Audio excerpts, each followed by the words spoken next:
6 months ago, I attempted to sculpt my first miniature. I wasn't happy, so it's time for round 2.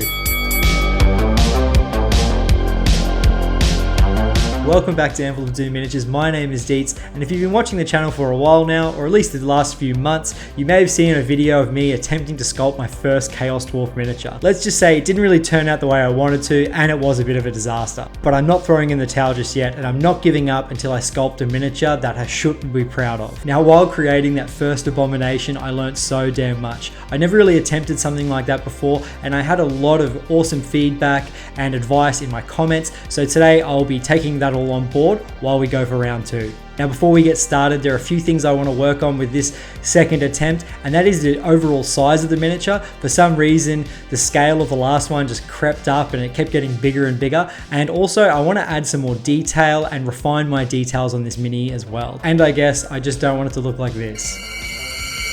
Anyway, wish me luck and let's get our hands dirty. So this time I'm going to have this classic Dwarf mini in front of me as a size reference and also to use as a reference for some details. One thing that made my last sculpt so large was the size of my armature, and this time I'm going to cut it all back, make it simple, and just use a little bit of alfoil and probably no wire, because I really relied on that wire and it made it way bigger and I kind of kept expanding on that, so we're just going to keep it simple today. I'm starting out by making a tiny ball of alfoil and compressing it until it's rock hard. Also, I don't want to make my desk a mess and add clay to the paint everywhere, so I'm going to throw down some paper for an easy cleanup.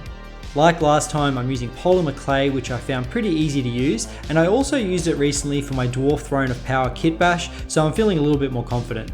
The hobby store only had coloured dark green clay left, but that's okay, it'll make me look like I'm using green stuff and some sort of pro sculptor. This stuff is super easy to use, and I'm just going to roll it out and cover my little foil ball until it resembles a nice egg shape. To get this armature where I want it, I'm also going to give it some feet, and as Chaos Dwarfs are kind of low to the ground, I won't have to make any legs, which is a win for me. To get the shape of the little boots, I roll out a couple of balls, squish them down, and then just attach them to the bottom of the egg. I'm also going to roll out a thick sausage and give him a left arm, so I have something to build off in the next stage. One thing I learnt last time was that sausages and balls were a sculptor's best friend. Now this time I'm going to throw them in the oven at some key points to harden up the clay and to act as kind of save points. I didn't do this last time and I was playing with soft clay the whole time, and yeah, you know the story, it was an absolute mess. Ever since I made that first sculpting video, I've been eager to jump back in and have another crack. I kind of went in blind and probably should have done my research properly. I saw some polymer clay at the hobby store, thought hey, this could be fun, and then I went home and started slapping things together and not realizing that there were processes that could make life a lot easier. I was way too eager and my sculpt ended up looking like melted ice cream. So what's the moral of the story? Don't be like me, do a little bit of research and make your life way easier. But anyway, I'm giving it another crack now and not giving up, so that's what counts. So from here, I'm going to place some key features on this Dwarf, like the nose and moustache, to know where my face will be. And I also decided to add some sort of clothing that was wrapped around him that will sit under his scale mail. I rolled and cut up some more sausages and placed them under his moustache to build his beard, and it had me thinking that Dwarf's beards are beautifully simple and don't require too much sculpting, which is really nice for a beginner like myself. I then started adding little bits of clay to his face area and decided it was time to dive in and start the sculpting process. I then prodded and pushed the clay to where I thought eye sockets would be, and when I felt the time was right, I would add more clay to different features like his grumpy bottom lip. Now, as you know, I'm new to this, so I can't offer too much advice other than have a reference mini handy or have an image handy so you can nail key features like cheekbones, brows, and eyes. As you can probably tell, I don't have the best sculpting tools. I'm using a basic GW sculpting stick and some cheap metal tools from the $2 shop. I think I'm going to invest in some rubber tools because I'm guessing they might give me a smoother finish. After playing around with this guy's face for an hour or so, I was pretty happy with how his ugly mug was looking. Unlike the last time, I'm really focused on giving his face more details, like adding texture to his eyebrow hair, making his eyeballs a little bit more prominent, and also sculpting in some tiny nostrils. I also can't go past adding a couple little tusks just above his lip, and adding some texture to the beard. Okay, it's time for another bake to lock those details in, and while that guy's in the oven, maybe hit the like button or hit the subscribe button if you want to stay up to date with all my latest videos. I'd really appreciate it. My Dwarf is done.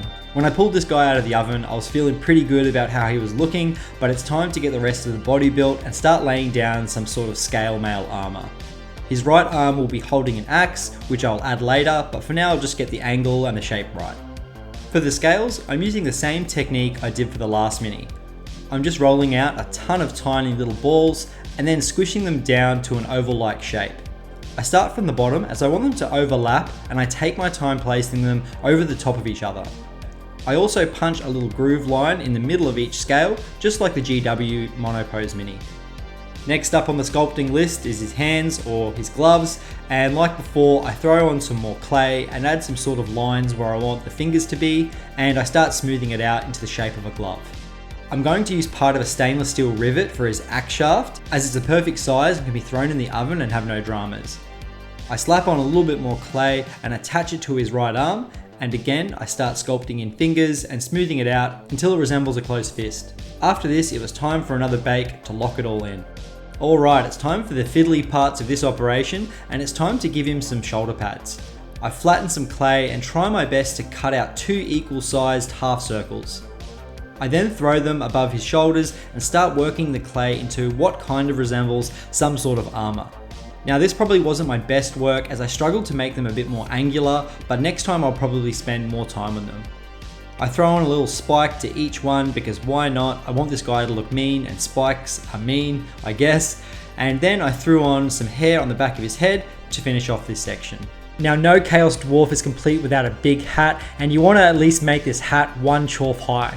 On the last sculpt, the hat was what gave me the most dramas, so today I'm going to kind of slow it down and just take my time with it. As I said at the start of this video, my goal is to add some more details this time, and as the hat is going to be large, it has a fair bit of real estate to work with. I should be able to add a few skulls, arrows, and hopefully a lightning bolt or 2. Speaking of skulls, I decided to add one to the top of his hat first up, so I rolled out a tiny bit of clay, and using a sharp pointy sculpting tool, I marked out some eye and nose sockets. I then wrapped a small sausage around the bottom for a jaw, and tried my best to work in some teeth. Now this thing was absolutely tiny and very tricky to get right, but it was probably the most fun I had while making this thing. While working on it, I didn't get human skull vibes, but I had more demon skull vibes, so I just added some tiny little horns to the poor dead fella. Once I was happy with how it was looking, I plonked it on top of the big hat, and you guessed it, it was time for another bake. After finishing that skull, I had a wave of confidence and decided it was time to go hard and add a couple more skulls to the front and back of the hat, and also add some lightning bolts. If you were one of the people who gave me some advice on the last sculpting video, I just want to say a big thank you. All advice, ideas, and constructive feedback is welcome on my channel. I feel like it doesn't just help me, but helps a lot of people who watch my videos as well. The best part about this hobby is that we are all working hard to become better hobbyists, and I find that sharing knowledge is truly important. It makes for a better environment and gives us all a better experience when we are sitting down at our desks, hiding from our partners, kids, or responsibilities. So keep it coming. To finish up this fancy chorf's lid, I added some arrows to the sides and some nubs to fill in the gaps. It's not perfect, but it'll do for now. The last thing to do is to give him a cool little axe, and I feel like this is where the wheels kind of fell off. I was able to remove the shaft from his hand pretty easily, so I did that to make life easier. One thing I struggle with is creating shapes that have to have hard angles, like weapons and armor. I tried my best to give this axe blade a nice edge, but I couldn't manage it with the tools that I had. I did do a little bit of research and found out there is some sort of board or card you can use to sculpt or sand weapons, but I couldn't get the name of it, so if you know what I'm talking about, feel free to throw it down in the comments below. I added a spike to the top of the pole and a couple arrows to the blade, and then carefully placed the axe back in his hand. And after that, I breathed a big sigh of relief, threw this guy in the oven for the last time, and here it is. Here is my second attempt at sculpting a Chaos Dwarf.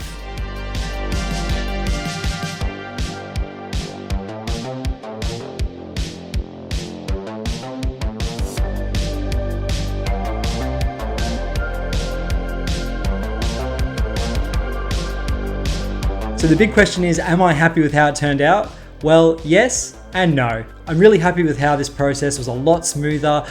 Things were a lot easier for me this time. Putting it in the oven with those little save points really did help me out, but I do think I can do a bit better.